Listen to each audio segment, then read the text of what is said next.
Bueno, vamos con la tercera parte de oxigenoterapia.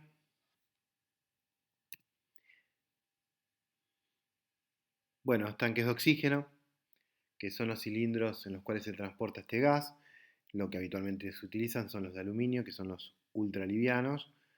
Tenemos diferentes capacidades y se denominan con letras tipo D, E, M, bueno, etcétera, que nos va a dar cada uno la capacidad de acopio de litros de oxígeno. Diferentes formas, diferentes medidas, según la necesidad.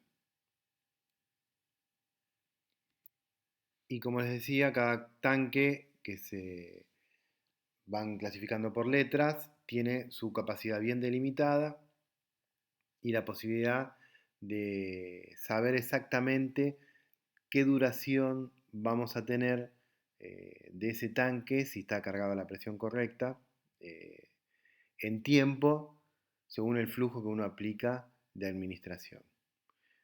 Vamos al ejemplo del tanque E, que es uno de los más comunes, que tiene una capacidad de 625 litros. Si uno lo pone a aplicar al paciente a un flujo de 15 litros por minuto, más o menos ese tanque nos va a durar 41 minutos. Y así sucesivamente, si vamos bajando la cantidad de litros por minuto, es la mayor duración en tiempo que vamos a tener de administración de oxígeno según la capacidad del tanque.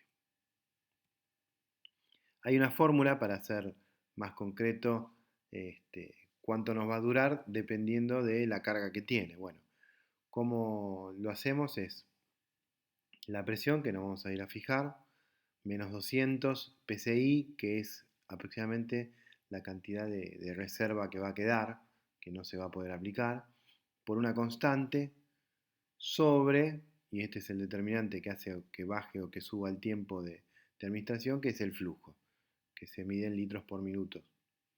La constante depende del tanque. Bueno, antes habíamos hablado del tanque E, que tiene una constante de 0,26. Vamos a ver un ejemplo de un tanque de tipo E que tiene 1200 de PSI de presión y lo estamos administrando a 10 litros por minuto. Bueno, tenemos esos 1200 de PSI menos los 200, que es habitualmente lo que queda en el tanque sin poder aplicar, por la constante, que es 0,26, sobre un flujo de 10 litros por minuto. Bueno, esto nos quedaría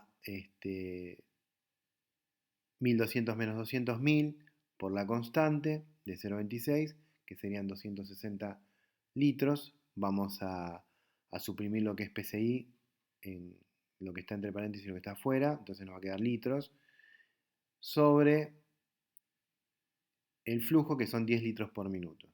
Entonces 260 dividido 10, vamos a suprimir litros por litros, lo que está sobre y lo que está debajo de esta fracción, y nos va a quedar minutos, que es justamente lo que nosotros queremos averiguar, la duración de un tanque E con 1200 psi a un flujo de 10 litros por minuto va a ser de 26 minutos.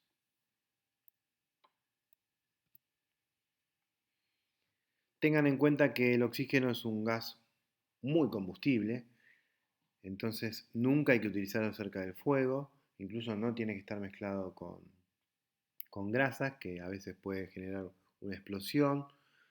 No utilizar con adhesivos o calcomanías o cualquier tipo de hidrocarburo, sobre todo el adhesivo, que eso también puede generar una combustión. Tampoco aceitar, bueno, como decía antes, con grasa.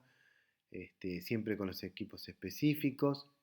Cuando uno no está utilizando hay que cerrarlo para que no haya pérdidas. Y nunca dejar que se vacíe totalmente, siempre se deja un mínimo de 200 psi, que era en lo que en la cuenta anterior, en la ecuación, restábamos a la presión total. Los tubos tienen que estar siempre en posición vertical, se almacenan en zona fresca y seca, lejos del sol. Siempre tienen que estar asegurados. Imagínense que a cierta velocidad un móvil, un tubo ultraliviano se vuelve un arma mortal si anda suelto, si es que hay una frenada de golpe. Siempre hay que tener mucho cuidado y tener cuidado sobre todo con el tema de la válvula, porque es el lugar más frágil del tubo donde uno puede tener algún tipo de accidente.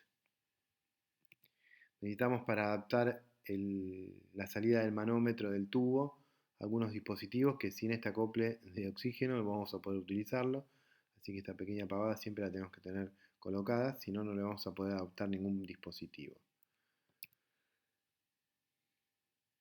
Bueno, vamos a tener los manómetros, que ahí nos marca el contenido del gas, sobre todo lo que es el regulador.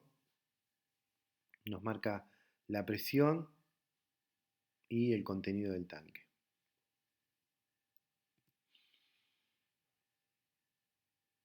Y esto en caso de tener un oxígeno centralizado, como pasa en la ambulancia, la salida del oxígeno es a través de un medidor que es el flujómetro, también se le dice flumíter, que tiene una pequeña bolita que está suspendida según el flujo de oxígeno que sale o que vierte este aparatito.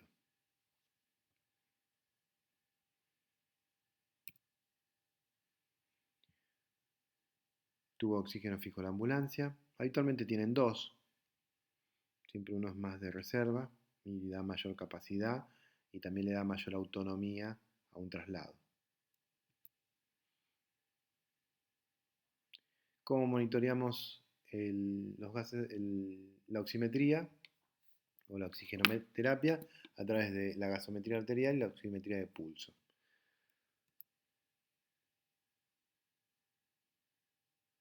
El saturómetro o pulsímetro, bueno, tiene un pequeño microprocesador, una pequeña compu con un sensor que he colocado en alguna extremidad o lugar de circulación terminal, como pueden ser los dedos, la oreja, la nariz.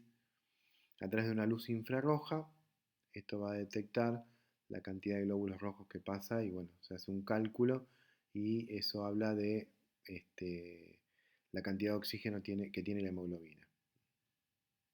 Se hace una lectura digital de todo este proceso. Hay algunas cuestiones que pueden limitar que pueda censar un oxímetro, que es primero la hipotermia, esto por la vasoconstricción periférica que hace que disminuya el flujo distal. También la presencia de uñas pintadas, por eso no está mal que anden con un quitasmalte en la ambulancia o en el bolso que tengan para asistencia. Y cualquier otra patología que cause poca perfusión tisular distal, como puede ser el shock hipovolémico, esa limitación del flujo va a hacer que no sense bien la cantidad de oxígeno que lleva la hemoglobina. También el movimiento excesivo, por eso a veces tampoco es tan fácil colocar a un paciente, no sé, por ejemplo, que esté convulsivando o que estemos llevando una ambulancia o que esté con una crisis de excitación psicomotriz. Y la otra es poner al revés el sensor. La luz va donde está la uña.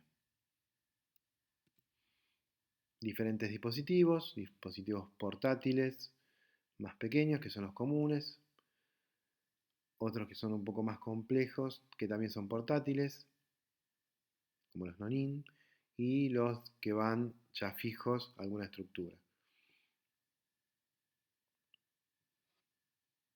los oxímetros de mesa, o también incorporado a un monitor multiparamétrico. Del lado izquierdo está en rojo, hay una curva del oxígeno, y del lado derecho está en celeste.